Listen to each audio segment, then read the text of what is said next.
नया IBN 7 हौसला है।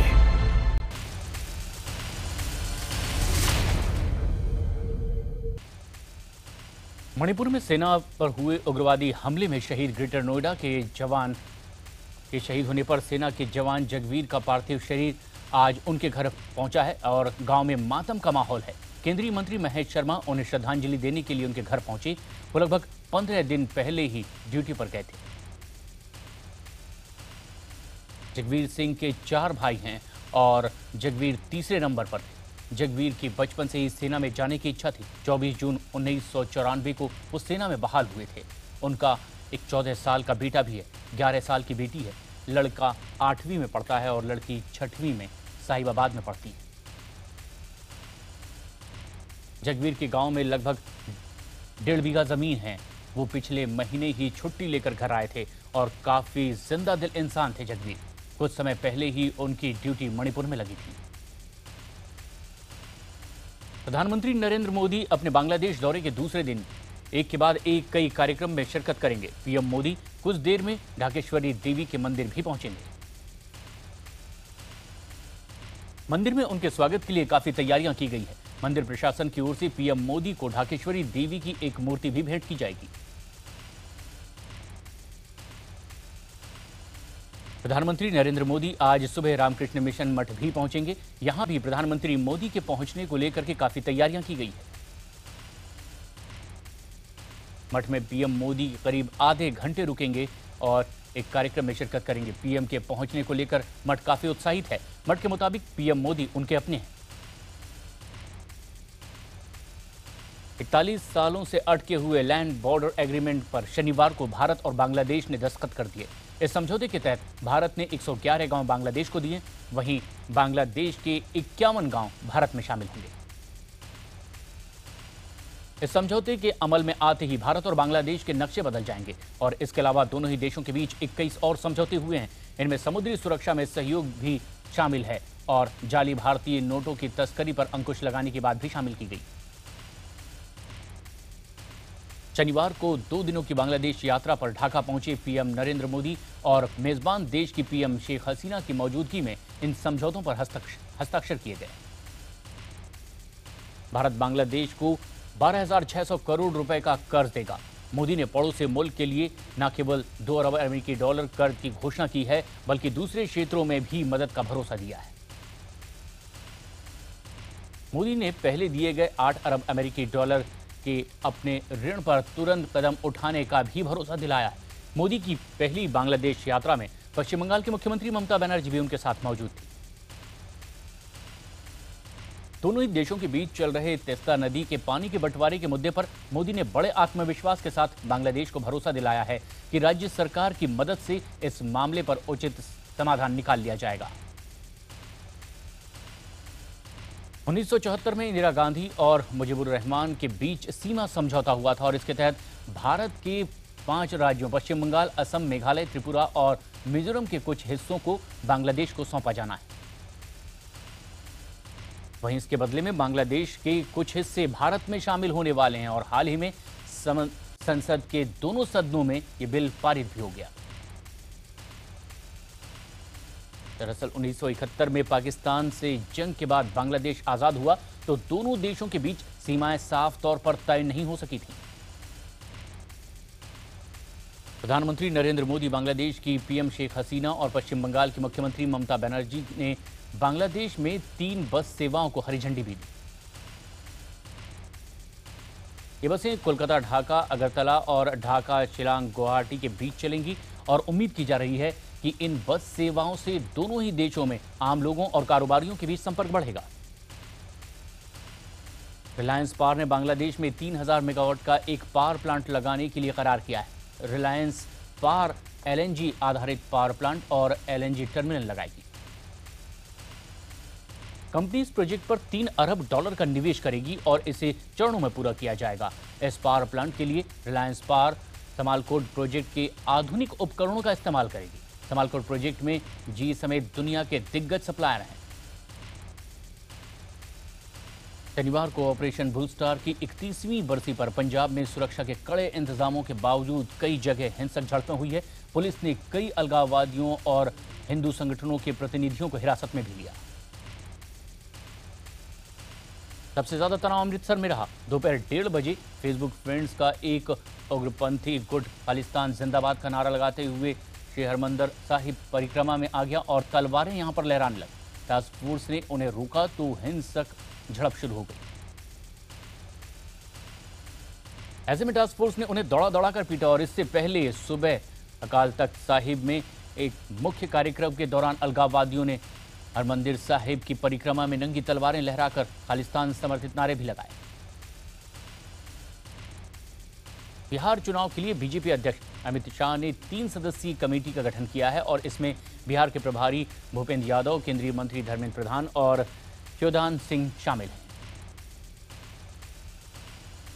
कमेटी एनडीए घटक दलों के साथ में सीटों के बंटवारे, चुनाव प्रचार आदि तमाम मसलों पर फैसले लेगी। वहीं बिहार के पूर्व मुख्यमंत्री जीतन राम मांझी ने कहा है कि बिहार में बीजेपी के साथ 60 सीटों से कम पर कोई समझौता नहीं होगा।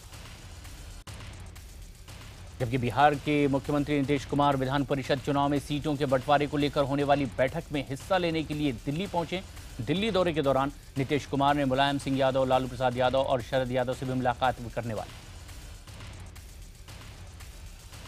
ममता के गढ़ पश्चिम बंगाल में कांग्रेस उपाध्यक्ष राहुल गांधी जूट मिल मजदूरों से मिले और कहा कि इस मुद्दे को वो संसद में भी उठाएंगे जो उनकी समस्याएं हैं। अपने भाषण में राहुल ने लैंड बिल और रियल एस्टेट बिल को लेकर भी प्रधानमंत्री मोदी पर निशाना साधा।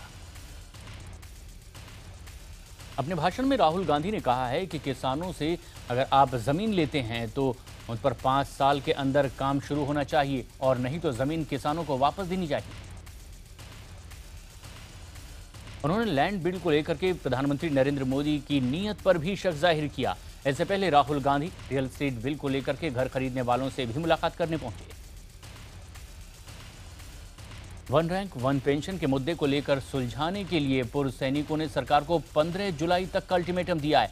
इस बीच बताया जा रहा है कि 24 जून को कुछ पूर्व सैनिक अपने मेडल वापस भी लौटा सकते हैं।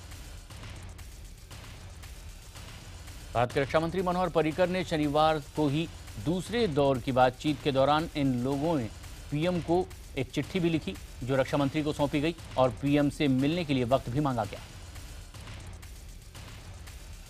इस चिट्ठी में पूर्व सैनिकों ने जल्द से जल्द वन रैंक वन पेंशन योजना लागू करने की मांग की है। इनका कहना है कि जब तक पीएम की तरफ से ठोस आश्वासन नहीं मिलता है तब तक उनका धरना लगातार जारी रहेगा। दिल्ली सरकार और एलजी ऑफिस एक बार फिर आमने सामने खड़े नजर आ रहे हैं। करीब 1 महीना पहले सीएम केजरीवाल ने एलजी से मुलाकात की थी और दिल्ली पुलिस से 7 इंस्पेक्टर का तबादला एसीबी में करने का अनुरोध किया था। सूत्रों के मुताबिक हाल ही में एसीबी के मुखिया एसएस यादव ने इन 7 इंस्पेक्टर को अब जल्दी भेजे जाने के लिए एनजी को ओएसडी अजय चौधरी को एक पत्र लिखा है जिसमें इन 7 इंस्पेक्टर्स के नाम लिखकर जल्द से जल्द इन्हें एसीबी में ट्रांसफर करने का अनुरोध किया गया है। अजय चौधरी ने पत्र लिख करके कहा है कि इस तरह से इंस्पेक्टर को चिन्हित करके फेवरिज्म साफ तौर पर देखा जा सकता है। यादव ने कड़े शब्दों में जवाब दिया है कि फेवरिटिज्म नहीं बल्कि अपनी जरूरत के हिसाब से अधिकारियों को मांगना है। दिल्ली में एंटी करप्शन ब्यूरो यानी एसीबी ने सीएनजी फिटनेस घोटाले की फाइल एक बार फिर से खोलने का फैसला किया है और इस घोटाले में दिल्ली की पूर्व मुख्यमंत्री शीला दीक्षित के करीबी अफसर डीएस अबुलिया और पीके त्रिपाठी भी घेरे में हैं। सीबीआई ने इस मामले में अब प्रिलिमिनरी इंक्वायरी भी दर्ज कर ली और साथ ही साथ अधिकारियों के खिलाफ जांच के लिए अनुमति भी मांग ली गई है, लेकिन एलजी ने इसकी इजाजत देने से इनकार कर दिया है, जिसके बाद यह मामला अब लटक गया है। एंटी करप्शन ब्यूरो की ओर से सीएनजी फिटनेस घोटाले की फाइल फिर एक बार खोलने को लेकर के राजनीतिक दलों ने अलग अलग प्रतिक्रियाएं व्यक्त की। कांग्रेस ने इस जांच पर सवाल उठाए और कहा है कि ये एक साजिश के तहत किया जा रहा है। वहीं बीजेपी ने इस पूरे मामले में शीला दीक्षित से जवाब की मांग की है। साथ ही साथ कहा है कि दोषियों के खिलाफ सख्त कार्रवाई होनी चाहिए। इसके अलावा बीजेपी ने मुख्यमंत्री अरविंद केजरीवाल से भी पूछा है कि शीला दीक्षित के खिलाफ दूसरे मामलों पर वो क्या कर रहे हैं। उधर आम आदमी पार्टी ने इन मुद्दों को गंभीर बताया है। दिल्ली के मुख्यमंत्री अरविंद केजरीवाल ने एलजी के खिलाफ बोले गए अपने आपत्तिजनक शब्दों की अब विपक्षी पार्टियों ने भी जमकर निंदा की है।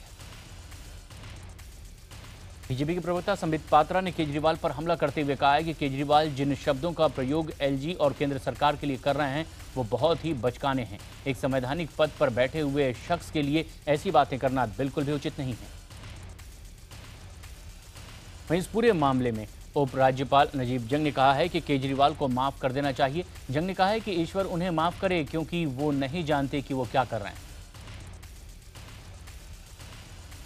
राजधानी दिल्ली के मुस्तफाबाद इलाके में शनिवार को कांग्रेस ने केजरीवाल सरकार के खिलाफ मोर्चा निकाला है। इस प्रदर्शन में कांग्रेस के प्रदेश अध्यक्ष अजय माकन भी मौजूद रहे। इस दौरान कांग्रेस ने बिजली पानी का मुद्दा उठाया और कांग्रेस का कहना है कि दिल्ली में बिजली कई घंटे गायब रहती है लेकिन राज्य सरकार कुछ नहीं कर रही। कांग्रेस के मुताबिक यही हाल पानी का भी है और कई इलाके में किल्लत लगातार बढ़ती जा रही है और कहीं ना कहीं गंदा पानी भी सप्लाई हो रहा है। बहुत दिनों के इंतजार के बाद आखिरकार दिल्ली मेट्रो के आईटीओ मेट्रो स्टेशन को कल यानी कि सोमवार को शाम 6 बजे यात्रियों के लिए खोल दिया जाएगा। आईटीओ मंडी हाउस ट्रैक के लिए मेट्रो रेल सुरक्षा आयुक्त से इजाजत ले ली गई है और इस पूरे मामले में एमआरएस ने 2 जून को नवनिर्मित मेट्रो स्टेशन का निरीक्षण भी किया है। केंद्रीय शहरी विकास मंत्री वेंकैया नायडू और दिल्ली के मुख्यमंत्री अरविंद केजरीवाल सोमवार शाम को 4 बजे झंडा दिखाकर इस मौके पर ट्रेन को रवाना करेंगे। तेलुगु एक्ट्रेस आरती अग्रवाल की अमेरिका में मौत हो गई है। आरती बहुत ज्यादा वजन से परेशान थी और न्यू जर्सी में अपना वो इलाज करवा रही थी। आरती की सर्जरी विफल रही और इसके बाद उनकी तबीयत बहुत ज़्यादा बिगड़ने लगी। आरती मोटापे और फेफड़े की बीमारी से पीड़ित थी। ऑपरेशन के बाद कुछ जटिलताओं के चलते उन्हें दिल का दौरा पड़ा और आखिर उनकी मौत हो गई। अग्रवाल ने तेलुगु फिल्म नवु नाकु नाचो में काम किया और करियर की शुरुआत की। इस फिल्म में उनके हीरो जाने माने एक्टर वेंकटेश थे। उधर उत्तर प्रदेश के मैनपुरी में यूपी सरकार ने कि राज्य मंत्री का दर्जा प्राप्त एक शख्स ने बेतुका बयान दिया है। सपा प्रमुख मुलायम सिंह यादव के खास माने जाने वाले तोताराम ने कहा है कि बलात्कार की घटनाएं होती नहीं है बल्कि आपसी सहमति से संबंध बनाए जाते हैं। फिलहाल हम यहां रुक रहे हैं एक छोटे से ब्रेक के लिए। बने रहें हमारे साथ।